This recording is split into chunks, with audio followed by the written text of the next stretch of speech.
As President Trump prepares a federal plan to deal with the coronavirus outbreak, he's also downplaying its severity. On Twitter yesterday, the president compared coronavirus to the flu, and he said more people die from the flu on an annual basis than have died from coronavirus so far in the U.S. This comparison has drawn criticism from some health experts. Let's bring in CBS News Chief Medical Correspondent Dr. Jon LaPook. Good to see you, Doctor. I'm glad. So, is the president right? Is it fair to compare the flu to the coronavirus at this point? Let's just start off saying the flu is brutal. How many times have we talked about this? Tens of millions of people get it every year. Tens of thousands of people die from it. So that's why we keep going on. We say get the flu shot and all that stuff. Comparing them, it's a little apples and oranges because this is happening in addition to the flu. So the flu season's still here, right? But let's compare them, right? With the flu, we know come rain or come shine, when the spring comes around, the flu season is going to die down. There's a flu shot to help prevent it. There's treatment like Tamiflu, for example.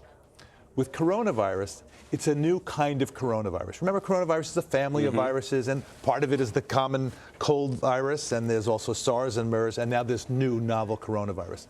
So we don't know what's going to happen with the warm weather. I mean, in the laboratory, it tends to like cold, dry, and it doesn't like warm and moist, so it might die down, but we don't know what's going to happen. There's no vaccine, there's no treatment, and this is a very important point.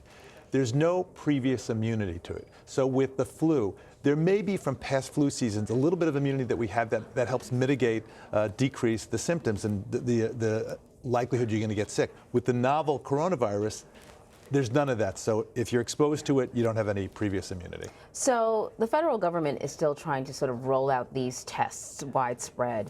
There are a limited number of tests out there. Who should get tested? All right, so that is changing right now. Right? The criteria initially was that you had to be very, very sick because there were a limited number of tests. And now the rule is that it's up to the doctor. Anybody can get tested depending upon the clinical judgment of the doctor. Now, the limiting factor is still these tests. So the CDC and the FDA have indicated that there are going to be millions of these kits that are going to be available in the near future.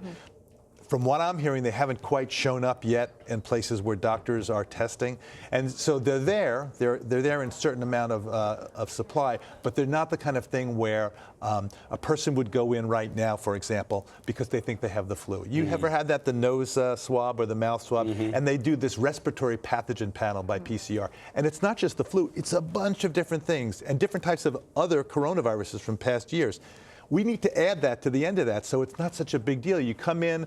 You know, I'm a clinical practicing clinician, internist, and gastroenterologist, and people are calling me, I've got the sniffles, I've got a little bit of a cough, I don't have a fever yet. So we're triaging people, but wouldn't it be great to be able to just say, okay, we're going to come in, we'll protect ourselves when you come in, and we're going to evaluate you. I read something really promising last night, which is that the Gates Foundation is hoping to develop a home kit. Yeah, I saw that. Wouldn't that be great? You know, I am that patient. I'm that guy. What is the part of the brain that is, you know, any disease known to man, I think I've had it at one point in my life. And so I am, you know, sometimes worried. I've got, you know, a headache and I'm sneezing. What is that? For people out there who want to know how to put their fears at ease, how do they know a symptom that has been noted to be one of coronavirus is not coronavirus? Right. That's such a great question, right? You know, we're walking this line and we don't want to panic people, but we don't want to just minimize it.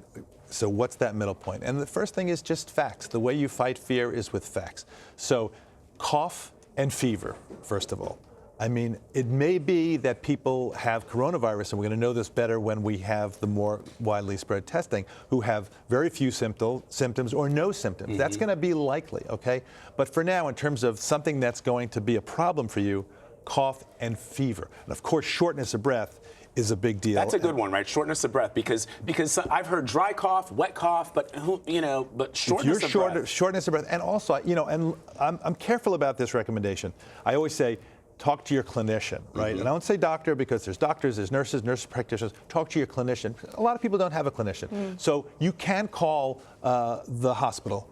And they will help triage you. And right now there's triage at NYU Langone, where I'm a professor of medicine. There's video triage. So that's triage from a distance, keep everybody safe. And if it looks like, oh, there's an algorithm they actually sent us, and looks like they should come to the hospital, come to the hospital, but we're waiting for you and we're geared up and we're going to try to protect everybody as much as possible. I do want to immunize people about one thing. With this more widespread testing, it is very likely that the numbers are going to go up dramatically, and people shouldn't freak out when they see that. And in fact, what that is going to do, of course, not to get, I know I promise you there'd be no math, right. But when the denominator goes up of people who are Sure. well, the mortality rate will go down. Right. So, but I don't want to, again, I don't want to downplay, even if it ends up being just like a bad flu, if you're that one person who dies, you know, it's a big deal. It's a big deal. I know we got to wrap this up, but there is something that I think people will want to know.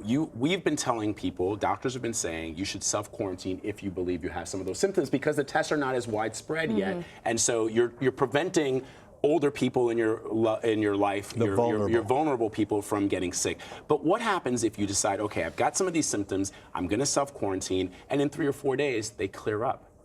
Do you know that you've actually had coronavirus or not? Do you go back to work? Do you say I'm healthy, or do you go the entire 14 days? I won't even call that the $1 million question. I'm going to call that the $1 trillion question, because that is such a key thing right now and why we need the testing. Right now, I want to listen to your heart, Vlad. I don't have a stethoscope.